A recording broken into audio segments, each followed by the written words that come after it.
మాతృదేవోభవ. శృతిశీర్షమున సంచరించడి పదస్రోతస్సు షట్చక్ర విశ్రుత పీఠములనక్రమించిన సుధాజ్యోతిస్వరూపము దుష్కృత దవానల వర్షధార మతి చిద్గీతాస్వరూపము సంతత భక్తార్పిత మానసము లలితాతత్వమునర్చించదన్ లలితాతత్వమునర్చించదన్. Telugu one TV ప్రేక్షక మహాశయులందరికీ సాహిత్యంలో హాస్యం అనే కార్యక్రమంలో స్వాగతం పలుకుతున్నాం. మనం జీవితంలో ఒక్కోసారి ఆశతో వ్యవహరిస్తాం. ఆశ తప్పులేదు, కానీ కాలమాన పరిస్థితుల్ని గమనించినటువంటి ఆశలు ఎప్పుడు నిరాశలే అవుతాయి. అత్యాశ కూడా అంతే, దురాశ చెప్పక్కర్లేదు. ఇంకా కలగబోతున్న ప్రమాదాన్ని గుర్తించకుండా ఏం కాదులే అన్న ధోరణితో ఉంటే ఆ ఆశ నిరాశ అవుతుంది. చుట్టూ ఉన్న ప్రమాదకర పరిస్థితుల గురించి ఎప్పటికప్పుడు కాస్త జాగ్రత్తగా ఉండడం మంచిది. అందున ఈ కాలంలో ప్రతిదీ గొడవైపోయేటువంటి కాలం ఇది. ఎంత మంచి మాట చెప్పినా గిట్టిన వాళ్ళు కొందరు ఉంటారు. ఎంత ధర్మాత్ముడి మీదైనా ఏవో ఆరోపణలు ఉంటాయి. అన్నీ సత్యాలు అనడానికి లేదు, అలాగని కాదనడానికి లేదు. అందుకని ఈ కాలంలో అసలు ఈ ప్రచారాన్ని ఎవరూ నమ్మడం లేదు కూడా. ఏదో అలాగే చేస్తా. అందులో ఈ ఫేస్బుక్లు, ట్విట్టర్లు, ఈ వాట్సాప్లు ఇవన్నీ వచ్చాక అసలు ఎవడ తలకాయ ఎవడ మెడకాయ మీద పెడుతున్నారో ఎవరికీ తెలియట్లేదు. ఇదంతా ఏదో కాలక్షేప వ్యవహారంలో ఉంది మొత్తం. అదే దీన్ని ఈ గందరగోళంలో పడితే బయటికి రాలేం. పట్టించుకోకుండా ఉంటే ఒక రకంగా మంచిది. ఈ రకంగా ఈ పరిస్థితులకు అనుగుణంగా సరిగ్గా ఒక్కోసారి బాబు జాగ్రత్తగానే ఉండు, అనవసరంగా ఏమీ జరగదు అనేటువంటి ధైర్యం వద్దు అని చెప్పడం కోసం ప్రాచీన కాలంలోనే సంస్కృతంలో ఒక మంచి శ్లోకం ఏం చెప్పారు అంటే, ఒక తుమ్మెద మకరందం కోసం, సుగంధం కోసం ఆకర్షితమై ఒక పద్మంలో ప్రవేశించింది. ఆ సుగంధ మత్తులో ఉండి ఆ మకరందాన్ని ఆస్వాదిస్తూ అది అలా గంటలు గడిపిస్తుంది. ఈలోపు అనుకోకుండా చీకటి పడిపోయింది. చీకటి పడిపోతే ఈ పద్మం ఇలా ముడుచుకుపోయింది కూడా. అది అసలు ఆ చీకటి పడి పద్మం ముడుచుకుంటూనే బయటకు వచ్చేయాలి. తుమ్మెద బయటకు రావడానికి ఎంత కావాలి ఎంత ఖాళీ చేయాలి, వచ్చేయాలి. కానీ ఇంకొంచెం సేపు అటువంటిప్పుడే ప్రమాదంలో ఇరుక్కునేది. ముడుచుకుపోయిన తర్వాత కూడా అది ఎలా ఆలోచిస్తుందంటే, రాత్రిర్గమిష్యతి భవిష్యతి సుప్రభాతం భాస్వానుదేశ్యతి హసిష్యతి పంకజశ్రేహి ఇత్థం విచింతయతి కోశగతద్విరేఫే హాహంత నళినీం గజ ఉజ్జహార నళినీం గజ ఉజ్జహార. అంతవరకు పరిస్థితి తెచ్చుకోవడమే పొరపాటు. అది ముందే జాగ్రత్త పడవలసింది. చుట్టూ ఉన్న పరిస్థితులు ఏమిటి, మన గురించి లోకులు ఏమనుకుంటున్నారు, మన ప్రవర్తనలో ఏం లోపాలు ఉన్నాయి, అహంకారం అనుకుంటున్నారా, ఐశ్వర్య మదం అనుకుంటున్నారా, అధికారం మత్తు అనుకుంటున్నారా, ఏమనుకుంటున్నారు? కాస్త దీని గురించి జాగ్రత్త పడి కొంచెం సర్దుకుంటే నలుగురితో కాస్త నలుగురిని కలుపుకుపోతూ స్నేహంగా ఉంటే బాగుంటుంది కదా, ఎవరి నుంచి ఏ ఇబ్బందులు రావు కదా అని కొంచెం ఆలోచించాలి. అలా ఆలోచించకపోగా అహంకారం ఉన్నవాడు ఎలా ప్రవర్తిస్తారంటే ఆ మత్తులో పడి ఈ తుమ్మెదలాగే ప్రవర్తిస్తాడు. అసలు సాయంకాలం అయ్యేలోగానే తుమ్మెద దాటుకోవాలి. పగలల్లా సుగంధ మత్తులోనే ఉంది, ఆ మకరందమే సేవించింది. చాలుగా ఆశ, దురాశ ఎందుకు వదిలిపెట్టాలి? పైగా మళ్ళీ మర్నాడు తనకు దొరుకుతుందో దొరకదో, ఈ మకరందం ఇంకో తుమ్మెద పట్టుకెళ్ళని ప్రపంచం అందరి కోసం ఉంది, మనం ఒక్కళ్ళమేనా? ఏ రంగంలోనూ కూడా ఏకస్వామ్యం అనేది పనికిరాదన్న దురదృష్టవశాత్తు ఈవేళ అన్ని రంగాలు అలాగే తయారవుతున్నాయి. ఇది అదే అని చెప్పక్కర్లేదు. ప్రతి రంగం ఒకరిద్దరు వ్యక్తులకు గుత్తాధిపత్యం. ఇంకా వారు ఏం చెబితే అది ఇంకెవరు ఏం మాట్లాడకూడదు. ఇది ఎప్పుడు చాలామందిని ఇబ్బంది పెట్టేస్తుంది. ఎక్కడొక్కడ దెబ్బ కొట్టేస్తాడు భగవంతుడు. అందరూ భగవత్ స్వరూపులే కదా. ఒక రాజకీయ పార్టీలోనే ఒక నియోజకవర్గానికి ఒక నాయకుడు ఉంటే తర్వాత మళ్ళీ వాళ్ళబ్బాయి ఇంక రాజకీయంలో ఎవరు లేరా, పార్టీలో నాయకులు ఎవరు లేరా? క్రమంగా ఆయన పార్టీలో ఆయనకి వ్యతిరేకత వచ్చేస్తుంది.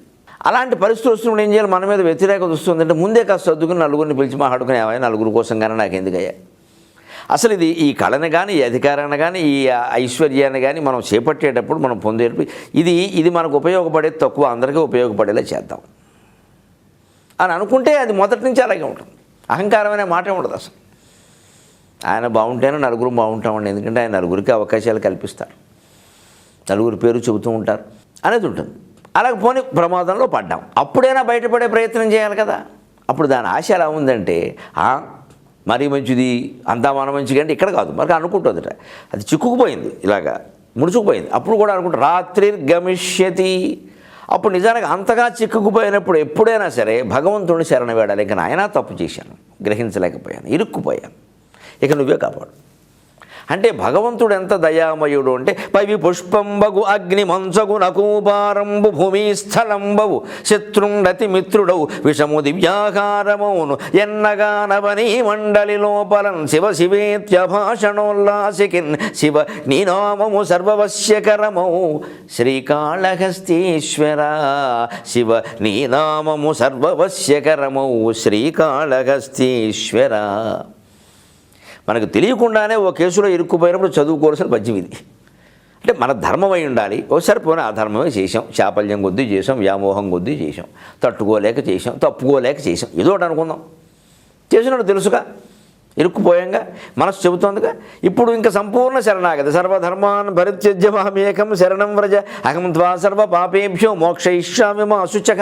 భగవంతుడు ఎంత గొప్పవాడంటే మనకి భగవద్గీతలో ప్రమాణం చేస్తాడు. పోన్లేరా, చేసింది ఏదో చేసో, మానవుడు కదా, చాపల్యం కొద్దీ చేసో, పౌరుషం కొద్దీ చేసో, ఏదో పోనీ అహంకారం కొద్దీ చేసో, కానీ నాకు అప్పగించి నేను చూసుకుంటా, ఇక నన్ను స్మరించి నువ్వు ఆ విషయం నువ్వు ఆలోచించుకో, నేను ఆలోచిస్తా. మోక్షయిష్యామి మా అశుచక పాపేభ్యో, పాపాల నుంచి కూడా నేను తప్పిస్తాను. ఎందుకు అన్నాడు అంటే యావత్ ప్రపంచమంతా భగవంతుడే నిండి ఉన్నాడు, ఇది అనంతున లీలలో భాగంగానే జరిగింది అనే భావన మనకుండి ఆయనకు అప్పగించేస్తే మంచిది. మనం అనుకోకుండా కూడా ఇలా జరుగుతుందంటే ఇప్పుడు అలా జరగాల్సి ఉంటే జరిగిందనమాట. మనం నిమిత్త మాత్రం దానికి మనం వినియోగపడ్డాం అంతే, అంతేకాని మనం చేయలేదు అది. అంటే భగవంతుడు ఏం నిర్ణయిస్తే అది జరుగుతుంది. కానీ అంతో ఎంతో చేసితే అంతిమముగా తీర్పు నీదే అండమే అమ్మవారి దగ్గర. అంతో ఎంతో చేసితే ఏదో నిమిత్త మాత్రంగా చేయాల్సింది నేను చేశానమ్మా, అంచేత అంతిమముగా తీర్పు నీదే, నువ్వు ఏమైనా చెప్పు, అద్వైతనిది కూర్చున్నాను చేసి. కానీ అంతట నిండిన దానవు ఇంత ఎరుంగంగలేవే ఈశ్వర రాజ్ఞి. అంతా నిండు ఉన్నావమ్మా, నేను ఎందుకు చేశానో నీకు తెలియదా? నేను చేశానా? నా ద్వారా జరిగింది, నేను చేయలేదు. నీ ఆజ్ఞలేందో జరుగుతుందా? అంతట నిండిన దానవు ఇంత ఎరుంగంగలేవే ఈశ్వర రాజ్ఞి అంతో ఎంతో చేసితి అంతిమమగు తీర్పు నీదే అద్వైతనిధి. అంటే ఆవిడ చూసుకుంటుంది మొత్తం విచిత్రంగా రంగాన్ని మనకేసి తిప్పిస్తుంది. భగవంతుడు దేన్ని ఎలాగైనా చేసేయగలడు. ఈ క్షణంలో చనిపోయేవాడిని బతికిస్తాడు, 100 ఏళ్ళు బతుకుతా అనుకున్నాడు మర్నాడు వేసేస్తాడు. అన్నీ మన కళ్ళ ముందు చూసాం బోడు చరిత్రలు. అందుకే ఆ సమయంలో ధైర్యం తెచ్చుకుని అలా అనుకోవచ్చు. కానీ ఈ 9 అలా కూడా అనుకోకుండా ఇంకా ఏమిటంటే రాత్రి గమిష్యతి, రాత్రి అయిపోతుంది. ఒక రకంగా ఇది నాకు మంచిదే, ఎందుకంటే కాస్త చక్కగా వాన కూడా పడకుండా ఇలా ముడుచుకుని తామర రేకులు లోపల కూర్చొని తెల్లవారులు ఆ మకరందం సేవిస్తూ ఆ మత్తులు అలాగే ఉండొచ్చు అనుకుంటోంది.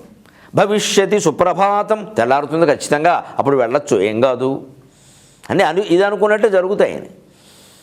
భాస్వాన్ ఉదేశ్యతి, సూర్యుడు ఉదయిస్తాడు.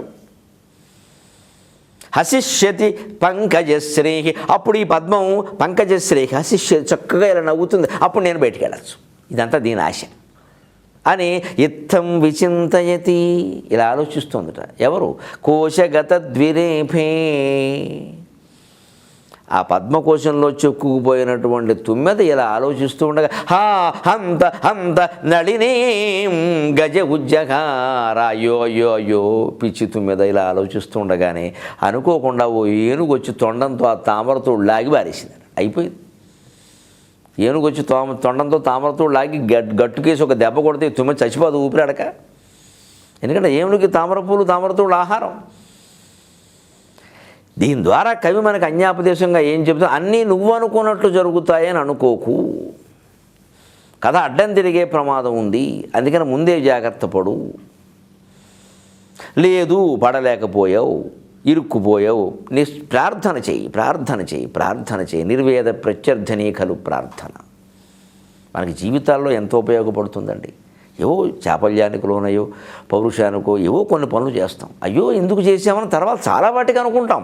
ఇది ఒక 40 ఏళ్ళు దాటిన వాళ్ళందరికీ ఇలాంటి అనుభవాలు చాలా ఉంటాయి. చిన్నవాళ్ళకు కూడా ఉంటాయి. వాళ్ళు తెలుసుకొని వీళ్ళు తెలుసుకుంటారు. చాలా చాలా ఉంటాయి. తెలుసుకొని నష్టమేముంది? అప్పుడైనా మనం అమ్మవారిని శరణ వేడగలిగితే అంతకంటే గొప్ప విషయం కూడా లేదు. ఇక ఇప్పుడు అంతటి నుంచి ఒక సరదా పద్యం. మాధవపతి బుచ్చి సుందరరామ శాస్త్రి గారని ఆయన మంచి కవి, అవధాని, చాలా గొప్ప పద్యాలు రాసినవాడు. తెనాలి, వారి తెనాలి అంటారు. మరి ఆ తెనాలి గురించి ఒక మంచి పద్యం రాశాడు. తెనాలిని ఆంధ్ర ప్యారిస్ అంటారు. ఎందుకు ఎక్కువ మీకు సినిమా రంగానికి వెళ్ళిన వాళ్ళందరూ తెనాలి నుంచే ఉన్నారు. సినిమా రంగానికి వెళ్ళిన నటీమణులు, నటుల్లో ఎక్కువ భాగం తెనాలి నుంచి వెళ్ళారు. అసలు తెనాలి రామకృష్ణగా ఊరే తెనాలి అంటారు. ఆయన ఒంటి పేరు ఏదోట కానీ తెనాలి పేరు వచ్చేసింది. అలాగా ఆయన తెనాలి మీద ఒక చిత్రమైనటువంటి పద్యం రాశాడు. అప్పట్లో ఈ తెనాలిలో ఈ కాఫీ హోటళ్ళు, ఈ టూరింగ్ టాకీసులు, ఈ కొత్తగా వచ్చినటువంటి ఫోన్లు మాటిమాటికి మోగడం, ఇవన్నీ ఆయనకి గందరగోళంగా అనిపించి రాశాడు ఈ పద్యం. పేటను కూడా హోటళ్ళు, కాఫీ హోటల్లోనను కూడా ఫోనులను సైతమున్ టక్కర విక్రి గుల్గులు టాకీల సంగీతమున్ రైటు తెనాలియే అగునులేరా ఆంధ్ర ప్యారీసనన్ రైటు తెనాలికే తగునులేరా ఆంధ్ర ప్యారీసనన్. ఆ టకార ప్రాస్తోటి ఎంత మంచి పద్యాన్ని టెమటమలు ఆడించాడు. దెబ్బకి పటపట్లు ఆడించడం అంట. పేటను కూడా హోటళ్ళు, కాఫీ హోటలున్ పేటను కూడా హోటళ్ళు, కాఫీ హోటలున్ హోటల్లోనను కూడా ఫోనులను సైతమున్ టక్కరి బిక్రి గులుగులు టాకీల సంగీతమున్ రైటు తెనాలికే తగునులేరా ఆంధ్ర ప్యారీసనన్.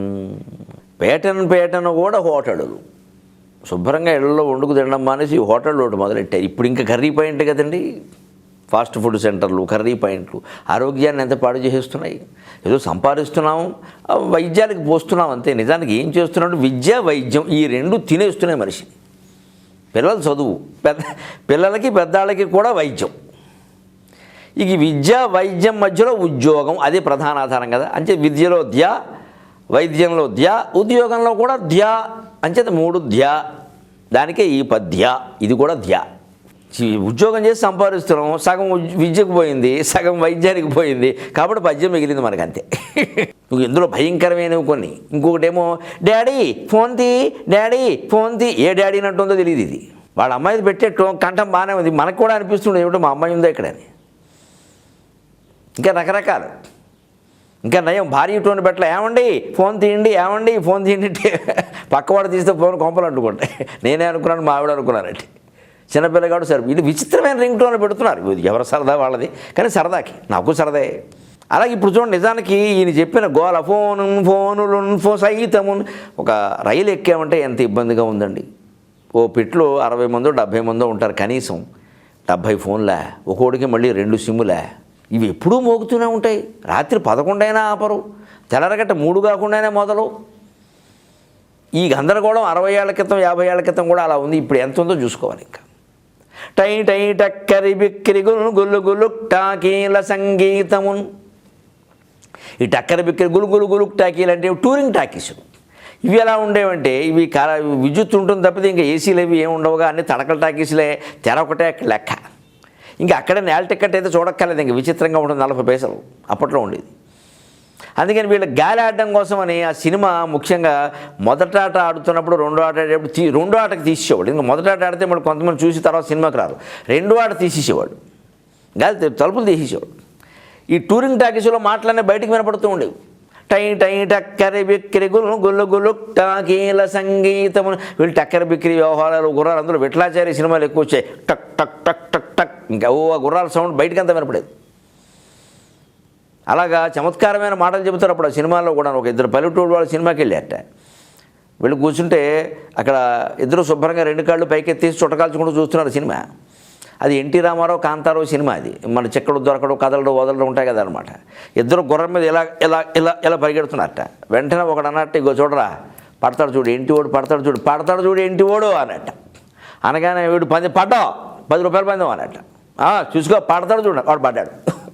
చూసావా నేను చెప్పినట్టు పడ్డాడు. అంటే వీడికి 10 రూపాయలు ఇచ్చేసాడు కానీ ఎవరే నీకు ఎలా తెలిసిందిరా అంటే నేను నిన్న చూసే సినిమా అన్నట్ట. నేను నిన్న చూశాను అన్నట్టు. సరే వీడినట్ట నేను కూడా చూశాను రా అన్నట్టు. అదేంట్రా మరి నేను చూసావు కదా పడ్డాను అన్నావు ఏమిటంటే అంటే నేను పడ్డాడు ఇవాళ తెలుసుకోవడానికి రాను మళ్ళీ పడిపోయాడు అన్నట్టు. ఇంత అమాయకంగా ఉంటారు. నిన్న సినిమా వేరే ఇవాళ సినిమా వేరే.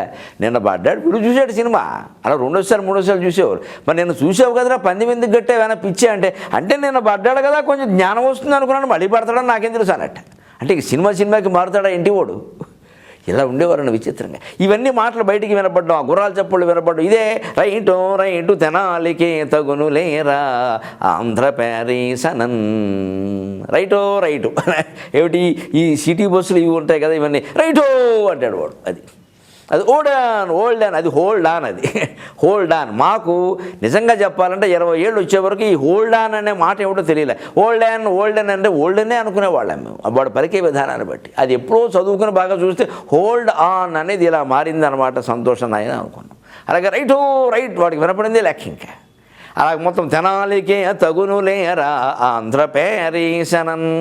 ఇన్ని రకాలు ఎందుకంటే సినిమాలు జరగడం, సినిమా డబ్బులు ఇంటికి పంపుతూ ఉండడం, వీళ్ళు ఇక్కడ ఇళ్ళు వాకిళ్ళు కొంటూ ఉండడం, కాఫీ హోటల్ పెడుతూ ఉండడం, వాళ్ళు అక్కడి నుంచి వచ్చినప్పుడేమో ఈ హోటల్లో తింటూ ఉండడం, ఇంట్లో తినమని. దీనివల్ల తెనాలి బాగా అభివృద్ధి చెందింది కూడా. అంటే అది మళ్ళీ ఆధునికంగా రకరకాలుగా ఆ సరదాయన వాతావరణాన్ని మాధవపతి బుచ్చి సుందరరామ శాస్త్రి గారు ఎంత అందంగా వర్ణించారండి. ఆయనకి నమస్కారం చేస్తూ మళ్ళీ మనం వచ్చే వారం కలుద్దాం. అంతవరకు తెలుగులో మాట్లాడదాం.